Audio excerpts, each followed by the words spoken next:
Hello everyone, welcome to my channel. मैं महेश राय स्वागत करता हूं आपका अपने चैनल में। तो कल तक हमने 250 तक क्वेश्चन कर लिए थे। ये यूपी टीजीटी पीजीटी के लिए बहुत ही इंपॉर्टेंट प्रश्न है, तो आप सब ये जरूर कीजिए। अब बाकी प्लेलिस्ट मैंने बना रखी है यूपी टीजीटी पीजीटी के लिए, तो वो आप जाके वहां पे सारी वीडियो आप जरूर देखें, आपकी बहुत हेल्प होगी। चलिए आगे चलते हैं। तो क्वेश्चन नंबर 250 है, नाट्य के अंतर्गत प्रवेश प्रसंग पर गाए जाने वाले गीत को क्या कहा जाता है? ए प्रसादिकी, बी स्थाई, सी प्रवेशिकी या डी नैष्क्रमिकी। तो इसका जो सही आंसर था, ये कल क्वेश्चन हो चुका था, इसका सही आंसर है सी प्रवेशिकी। चलिए आगे चलते हैं। क्वेश्चन नंबर 251, रस परिवर्तन के लिए प्रयुक्त किए जाने वाले गान को क्या कहा गया है? ए अच्छेपिकी या अच्छिप्तिका होना चाहिए, अच्छेपिकी, बी अंतरा, सी प्रसादिकी, डी आभोगी, आभोग सॉरी।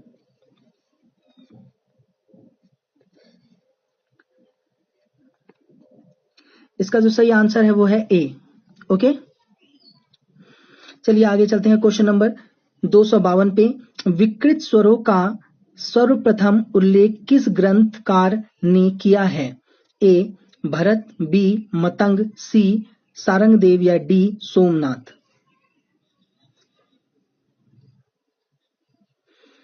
यहां पे बोला गया है कि विकृत स्वर जो है उसका सर्वप्रथम उल्लेख किसने किया है?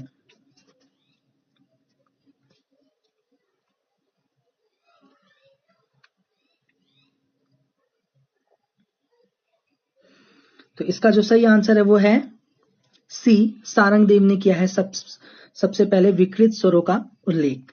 चलिए आगे चलते हैं। मुझे उम्मीद है आप सभी को अच्छे से दिख रहा होगा।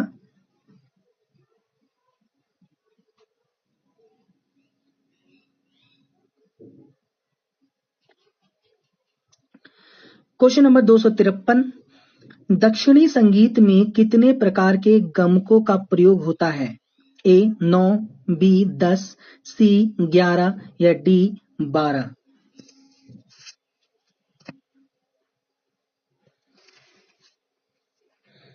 आज भी 50 प्रश्न होंगे। आप सब कमेंट कर रहे थे सर थोड़े से ज्यादा प्रश्न करवाइए, क्योंकि मैं डेली 15 से 20 प्रश्न करवाता था, उसके बाद मैंने 30 प्रश्न कर दिया, अब 50 प्रश्न करवा रहा हूं डेली।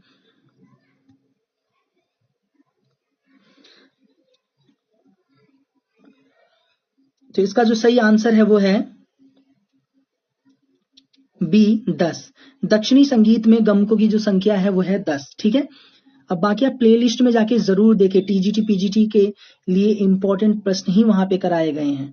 ठीक है, एक बार उसे जरूर देखें, आपकी काफी हेल्प होगी।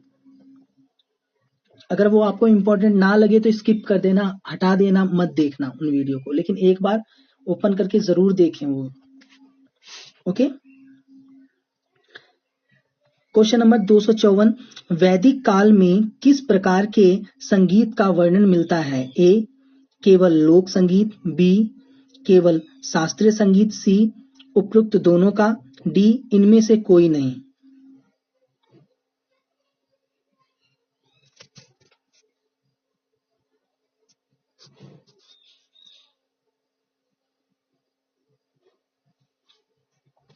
तो इसका जो सही आंसर है वो है सी, वैदिक काल में दोनों प्रकार के संगीत मिलते हैं, लोक संगीत और शास्त्रीय संगीत दोनों। चलिए आगे चलते हैं। क्वेश्चन नंबर 255, वैदिक काल में प्रचलित सुशीर घन एवं अवनद्य वाद का संबंध किससे है? ए संगीत के रागों से, बी संगीत के सुरों से, सी संगीत के प्रकारों से या डी संगीत में प्रयुक्त विभिन्न वाद्य यंत्रों से।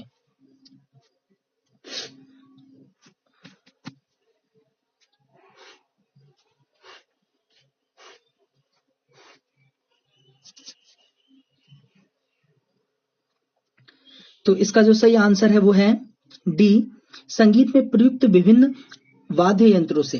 ओके, क्वेश्चन नंबर 256, वैदिक शास्त्रीय संगीत किस नाम से प्रचलित था? ए लोकगान, बी समूह गान, सी सामगान या डी जनगान।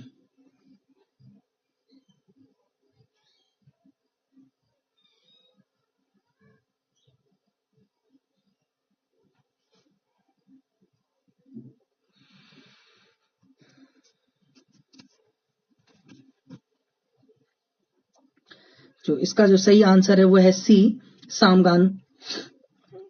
वैदिक शास्त्रीय संगीत जो था वो सामगान के नाम से प्रचलित था। चलिए आगे चलते हैं। Question number 257। सामान्यतः वैदिक साहित्य में साम प्रशिक्षण के किन रूपों के प्रचलित होने का संकेत मिलता है? ए गुरु शिष्य परंपरा के रूप में, बी पिता पुत्र के रूप में, सी गुरुकुल में जाकर शिक्षा ग्रहण करना या डी उपरोक्त सभी।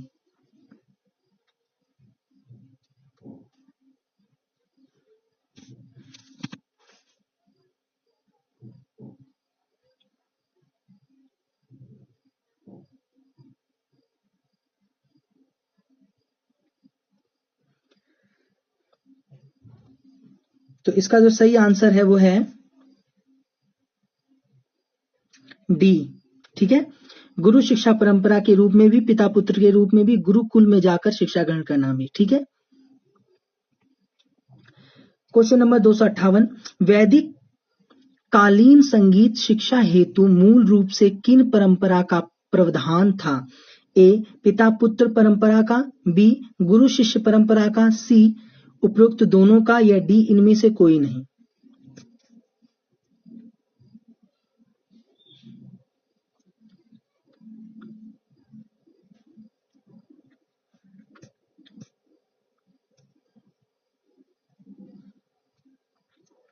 इसका सही आंसर है बी गुरु शिष्य परंपरा का। चलिए आगे चलते हैं। Question number 259। वैदिक यज्ञ के लिए अनिवार्य माना जाता है? ए शास्त्रीय संगीत को, बी जनगान को, सी सामगान को या डी लोक संगीत को।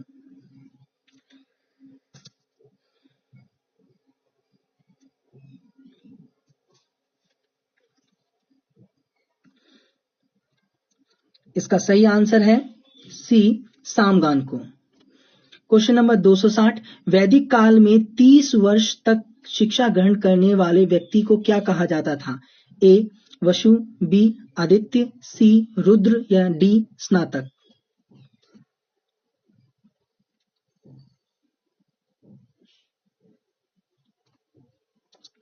तो इसका जो सही आंसर है वो है सी रुद्र कहा जाता था। Question number 261। वैदिक काल में 48 वर्ष तक शिक्षा ग्रहण करने वाले को क्या कहा जाता था? ए वसु, बी रुद्र, सी स्नातक या डी आदित्य।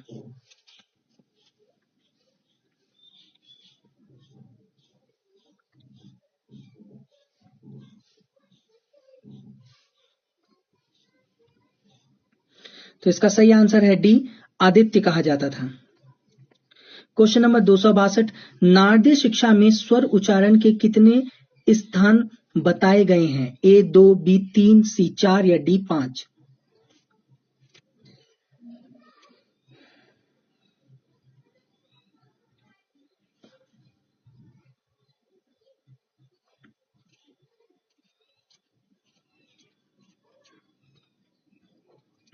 इसका सही आंसर है बी 3 बताए गए हैं। नारदीय शिक्षा में स्वर उच्चारण के जो स्थान है वो 3 बताए गए हैं। आगे चलते हैं। Question number 263। गंधर्व विधा का सबसे महत्वपूर्ण अंग क्या है? ए राग, बी स्वर स्थान, सी गायन समय या डी उपरोक्त सभी।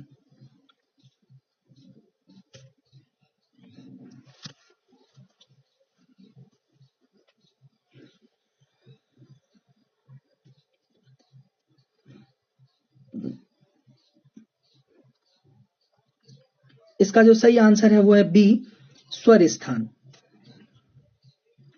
Question number 264। प्रसिद्ध ख्याल गायक सदारंग और अदारंग किस शासक के दरबारी गायक थे? वेरी इंपॉर्टेंट प्रश्न। ए शाहजहां, बी औरंगजेब, सी मोहम्मद शाह रंगीले या डी राजा मानसिंह तोमर।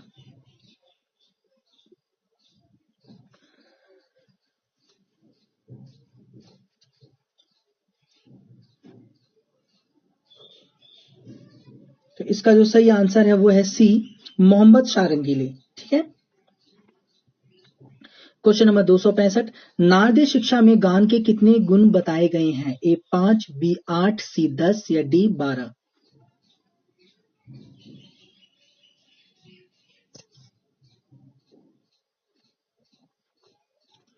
इसका जो सही आंसर है वो है सी 10। क्वेश्चन नंबर 266, निम्न में से कौन सा संगीतकार मुगल सम्राट अकबर का समकालीन नहीं था?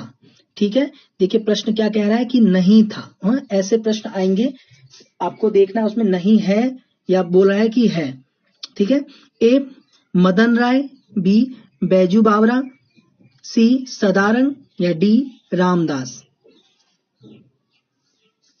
तो सदारंग के बारे में तो अभी हमने पढ़ा। ठीक है, तो इसका जो सही आंसर होगा वो सी होगा, सदारंग उस टाइम नहीं थे।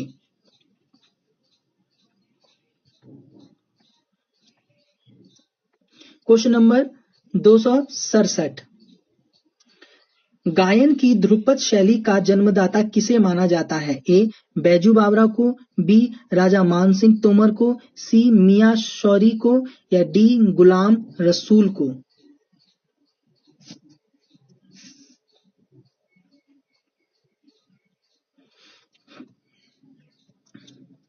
ये भी इंपॉर्टेंट प्रश्न है ये वाला। इसका जो सही आंसर है वो है बी, राजा मानसिंह तोमर को ध्रुपद का जन्मदाता माना जाता है, आविष्कारक माना जाता है। क्वेश्चन नंबर 268, कुछ विद्वानों के अनुसार निम्न में से किसे विलंबित ख्याल गायन शैली का जन्मदाता माना जाता है? विलंबित ख्याल की बात हो रही है यहाँ पे। ठीक है। ए गुलाम रसूल को, बी अमीर खुसरो को, सी सुल्तान हुसैन सरकी को या डी बैजू बावरा को?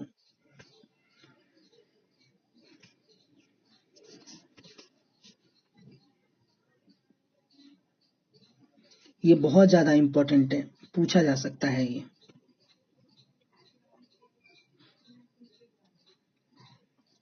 इसका जो सही आंसर है वो सी, सुल्तान हुसैन सरकी को बड़ा ख्याल का जन्मदाता आविष्कारक माना जाता है। ठीक है, दोनों ही, जन्मदाता भी माना जाता है और आविष्कारक भी माना जाता है। अमीर खुसरो को छोटा ख्याल का आविष्कारक माना जाता है, बैजू बावरा को धमार का आविष्कारक माना जाता है। ठीक है, ये सारी चीज आप याद रखना, कुछ भी पूछा जा सकता है। 269, मुंबई में संगीत शिक्षण हेतु गंधर्व महाविद्यालय की स्थापना कब हुई थी?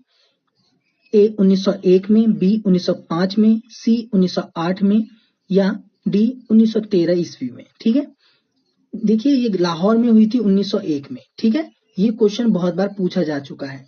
गंधर्व महाविद्यालय की स्थापना, मुंबई का बहुत कम पूछा जाता है, तो हो सकता है क्या पता मुंबई का इस साल पूछ लिया जाए। पलुस्कर जी से हर जीवन परिचय जितने भी हैं, उस जीवन परिचय में से एक एक क्वेश्चन सब में से आएंगे। ठीक है, एक एक क्वेश्चन सब में से आ जाएगा जीवन परिचय में से, याद रखना।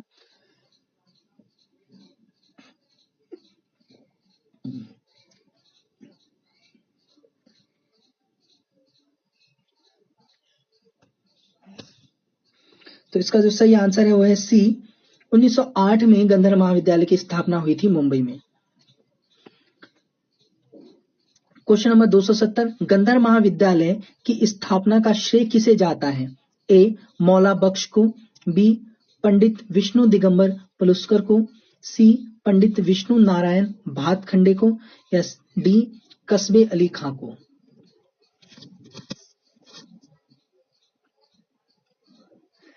और मैं आपको एक बात और बता देता हूं, जब भी आप कभी भी एमसीक्यू क्वेश्चन पढ़ रहे हैं और इस टाइम पढ़ रहे हैं, आपको 7 तारीख का एग्जाम है, 8 तारीख को एग्जाम है, कुछ बच्चों ने पीजीटी भी भर रखा है, 17-18 को भी उनका एग्जाम है, तो जब वो इस टाइम पढ़ते हैं ना, तो क्वेश्चन को जज ना किया करें। जैसे मैं आपको अभी करवा रहा हूं, तो अगर आपने इसकी थ्योरी पढ़ रखी है तो आपको हक है कि इसको आप जज करें, इस क्वेश्चन को आप जज करें कि इसमें से इसका बी सही है, सी सही है या डी सही है, जो भी आपको लगता है जज करें। लेकिन आपका कोई अनुमान नहीं बन रहा तो आप जज ना करें, सीधे उसका आंसर देखें।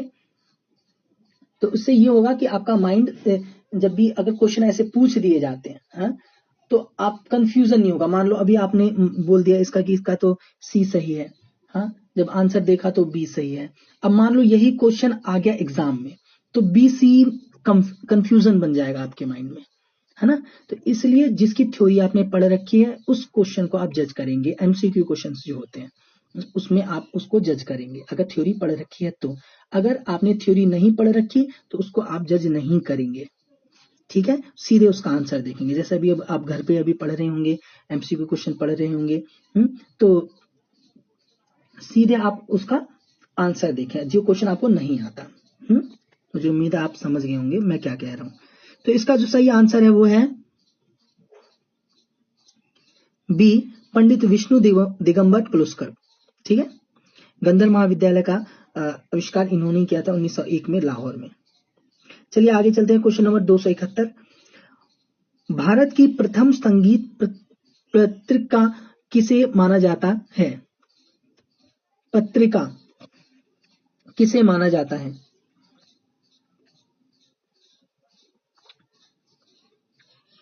ए, oriental music in staff notation, B, विश्व वीणा, सी, इंडियन म्यूजिक जर्नल, डी, संगीत कला बिहार।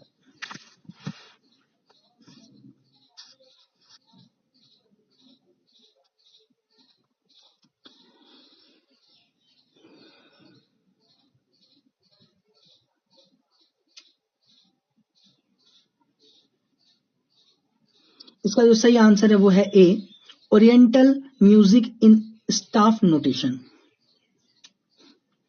ठीक है। भारत की प्रथम संगीत पत्रिका इसी को माना जाता है, ठीक है। चलिए आगे चलते हैं, क्वेश्चन नंबर 272 पे, निम्न में से किस संगीत पत्रिका का प्रकाशन संगीत सदन प्रकाशन इलाहाबाद द्वारा होता है? ए, संगीत नाटक अकादमी, बी, संगीत कला बिहार, सी, संगीता मित्र प्रभा, या डी, संगीत नाटक।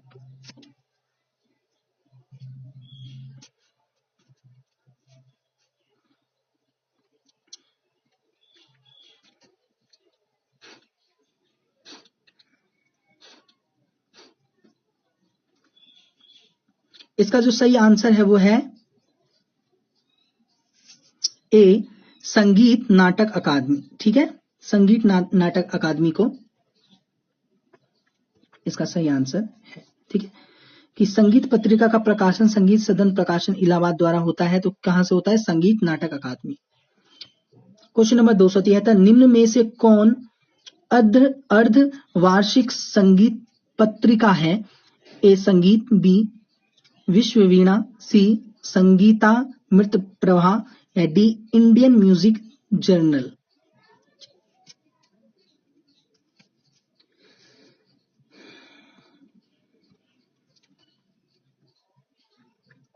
इसका सही आंसर डी है, इंडियन म्यूजिक जर्नल।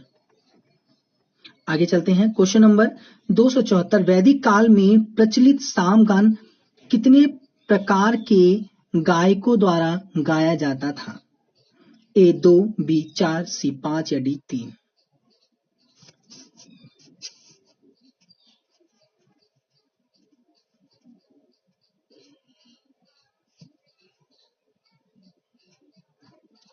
इसका सही आंसर है डी, 3।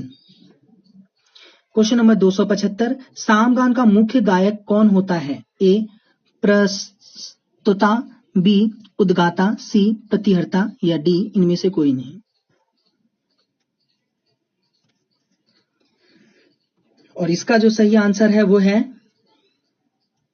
बी, उद्गाता, ठीक है। सामगान का जो मुख्य गायक होता है वो उद्गाता कहलाता है, होता है।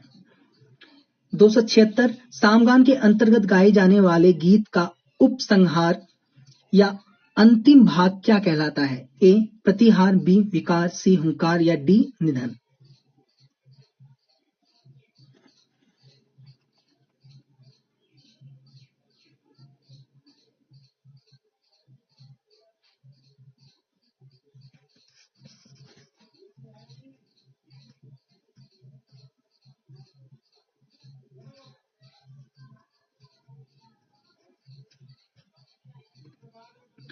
इसका जो सही आंसर है वो है डी, निधन।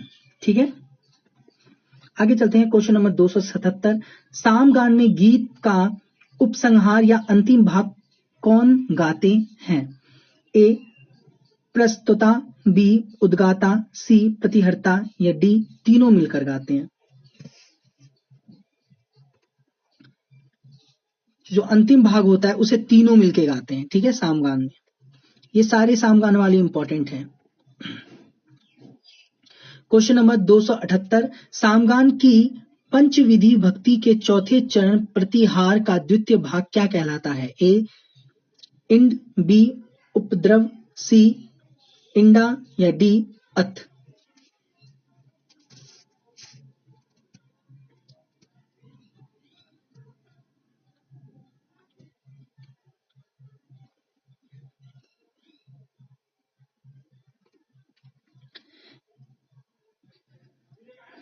इसका जो सही आंसर है वो है बी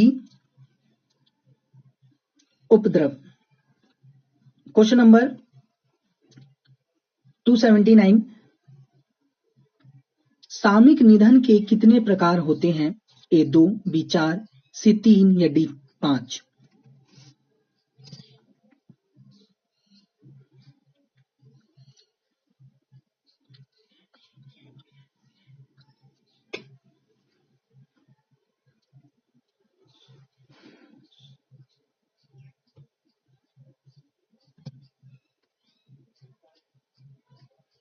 तो इसका जो सही आंसर है वो है सी 3। सामयिक निधन के 3 प्रकार होते हैं।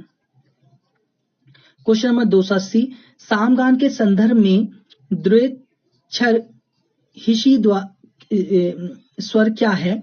ए प्रतिहार का एक भाग, बी सामयिक निधन का एक प्रकार, सी समनितिक निधन का एक प्रकार या इनमें से कोई नहीं?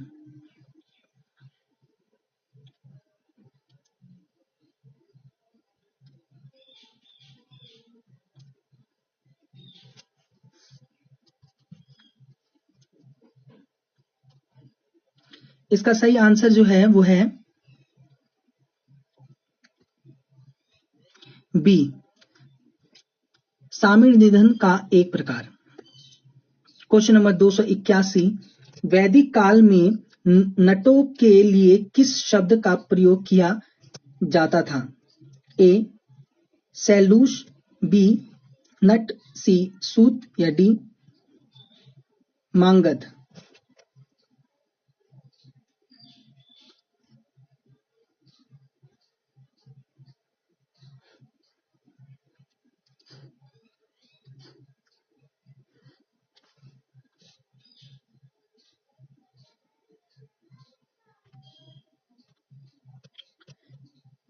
सही आंसर है ए सैलूस। चलिए आगे चलते हैं। क्वेश्चन नंबर 282, रामायण काल में वैसे गायक जो अपने गायन के साथ ताल का भी कुशलता से प्रयोग करते थे क्या कहलाते थे? ए बंदी, बी कुशीलव, सी मागध या डी वैतालिक?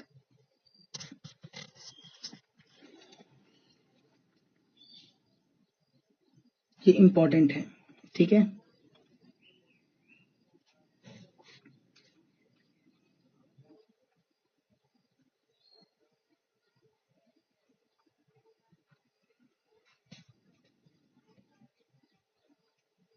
इसका सही आंसर है डी वैतालिक।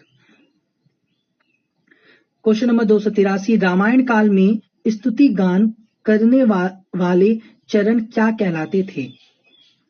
ए सूत, बी कुशीलव, सी वैतालिक या डी मागध?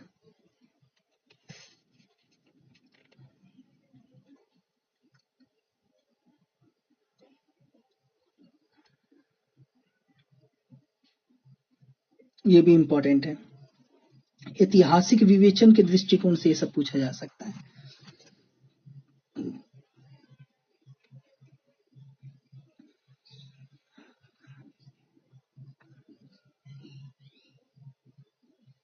इसका सही आंसर है बी कुशीलव। क्वेश्चन नंबर 284, राग दरबारी कान्हड़ा के अवरोह में वर्जित स्वर है ए म, बी नी, सी ध या डी प।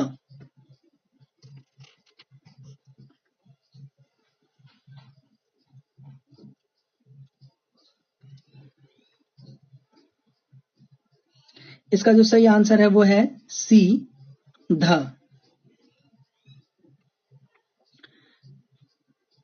क्वेश्चन नंबर 285, राग खमाज का वादी संवादी है ए साम, बी गनी, सी साप या डी रेप।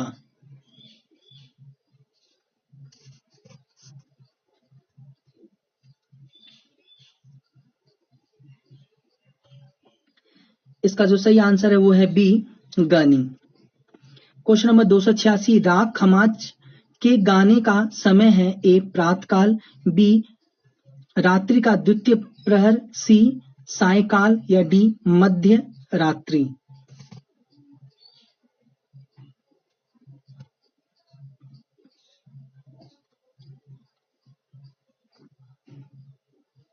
इसका सही आंसर है सी सायकाल। ठीक है। 287, राग मारवा का वर्जित स्वर है ए ध, बी प, सी म या डी नी।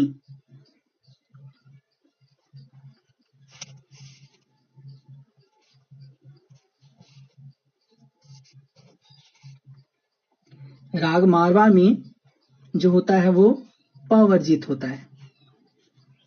ठीक है।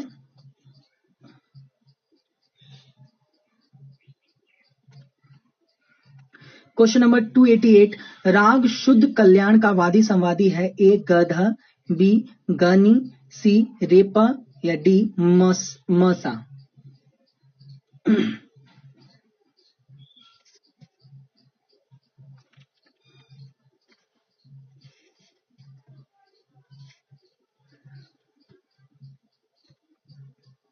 इसका सही आंसर है ए गध। क्वेश्चन नंबर 289, राग गौड़ मल्हार किस थाट का राग है ए बिलावल, बी काफी, सी भैरव या डी कल्याण।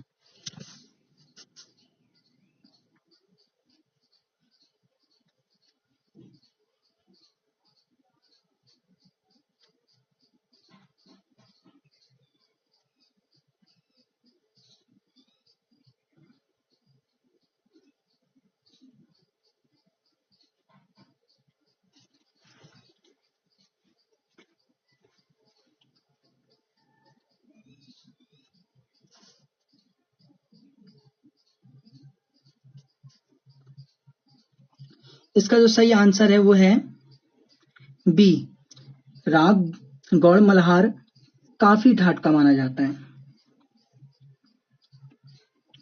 क्वेश्चन नंबर 290, गलती से 1990 बोल दिया मैंने।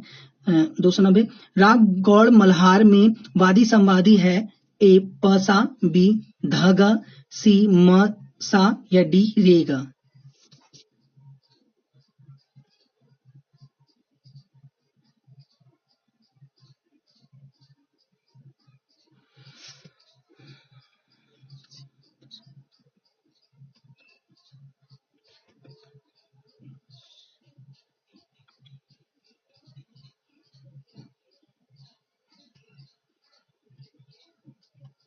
सही आंसर है इसका मौसा। ठीक है। गौड़ मल्हार का जो वादी संवादी है वो मौसा है। क्वेश्चन नंबर 291, राग मियां मल्हार के अवरोह में वर्जित स्वर है ए ग, बी प, सी रे या डी ध।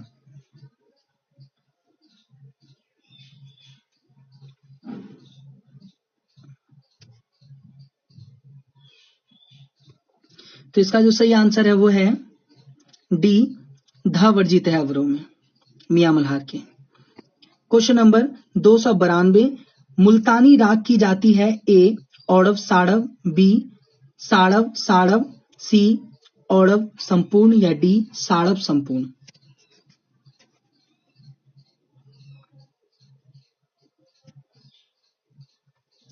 इसका जो सही आंसर है वो है सी औड़व संपूर्ण।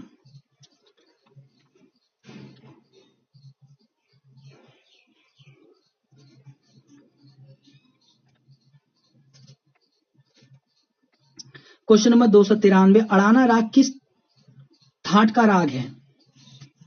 ए आसावरी, बी भैरवी, सी मारवा या डी काफी।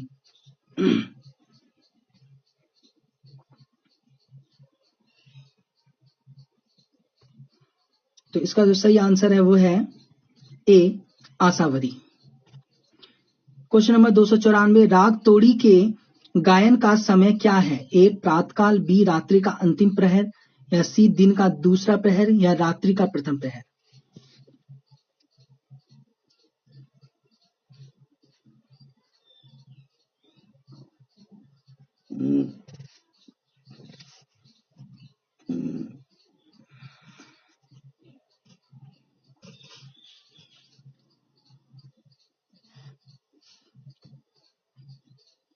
तो इसका जो सही आंसर है वो है सी, दिन का दूसरे पहर में गाया जाता है राग तोड़ी। ठीक है,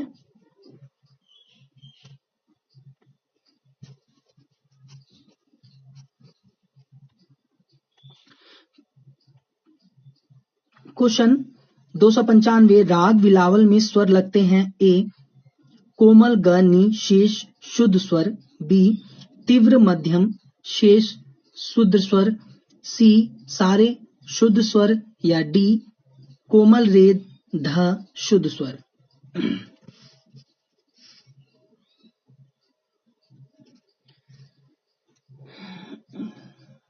सॉरी,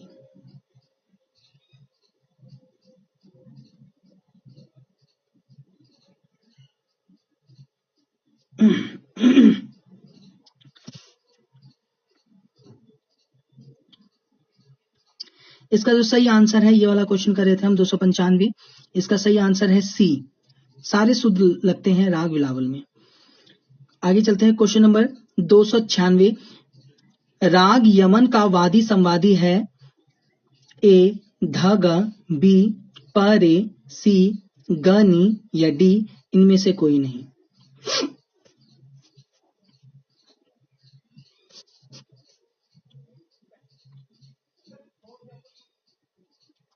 इसका सही आंसर है सी गनी। क्वेश्चन नंबर 297, राग भूपाली संप्रकृति राग है? ए बागेश्वरी, बी यमन, सी सोहनी या डी देशकार।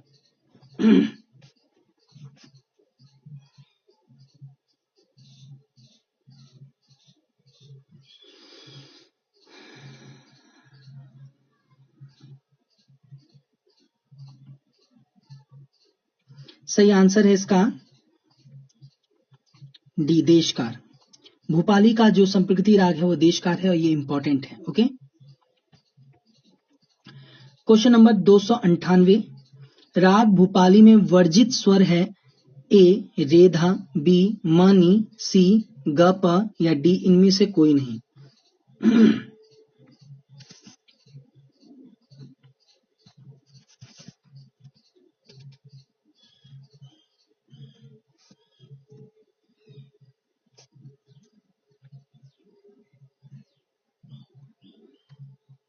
तो इसका जो सही आंसर है वो होगा बी मनी भोपाली में वर्जित है।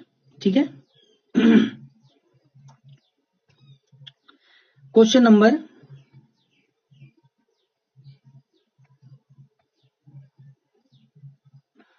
299, राग आसावरी का संप्रकृतिक राग है? ए देश, बी जौनपुरी, सी भोपाली या डी भैरव।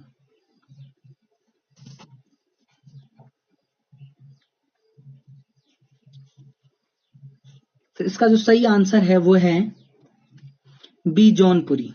ठीक है, को आज का अंतिम प्रश्न है क्वेश्चन नंबर 300, राग आसावरी में कोमल स्वर लगते हैं? ए रे ग ध, बी ग ध नी, सी रे ध नी या डी इनमें से कोई नहीं।